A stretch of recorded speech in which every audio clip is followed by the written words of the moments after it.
it's really utterly fantastic, and the way that the game creators have, I'm air quoting, balanced the spell is that they put a materials cost on the spell, right? And the materials cost is, as it's listed, a 1,000 gold piece value bowl. Gotcha.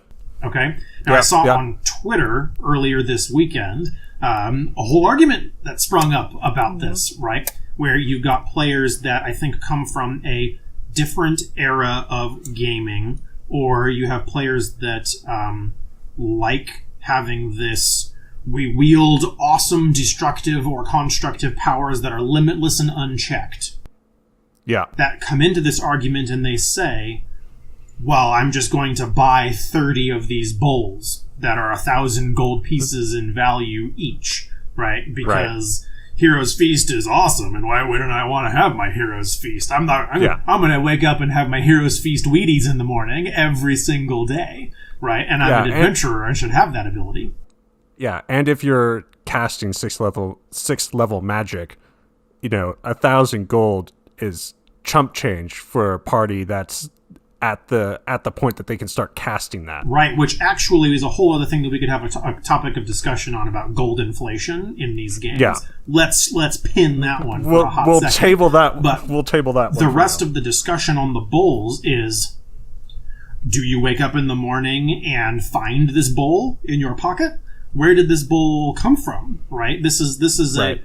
As a throwback to an earlier version of the game where your spell components were something that you needed to be manually tracking and that you needed to go and procure for yourself. Where are you getting these 1,000 gold point bowls from? And that's a question that is answered by the Dungeon Master and is answered within the global context of us here talking about settings and keeping settings feeling realistic. And the simple answer is, you, the Dungeon Master, or you, the setting writer, wants to think, okay, what do they mean when they say 1,000 gold piece bowl? That means a bowl, a piece of pottery that was constructed with the explicit purpose of being decorative, of being a gift fit for a king.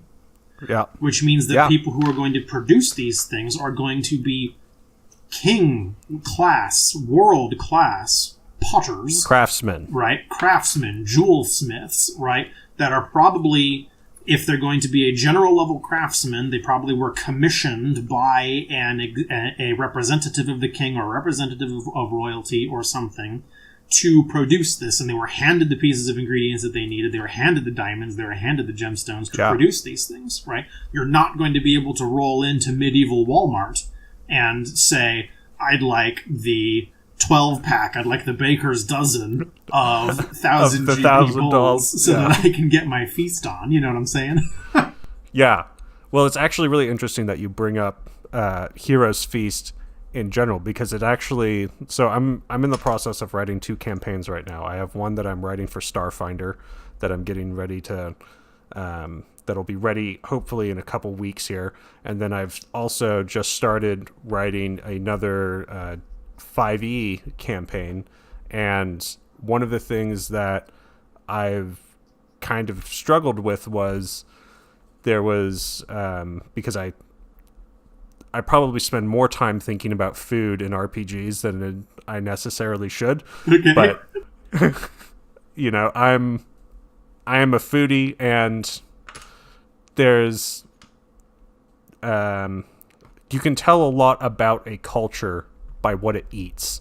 And I think for me, frequently, understanding a culture that I'm going to write starts generally with an understanding of how do they prepare meals, what do their rituals around meal prep and the sharing of food look like, because that's pretty different from culture to culture. And yes, people just consume food at some point, you have to, but there's, if you go and look across Europe or in different states in the U.S. even, there are subtle but very important differences to how people interact with food. And it can tell you a lot about the type of culture that person grew up in. And so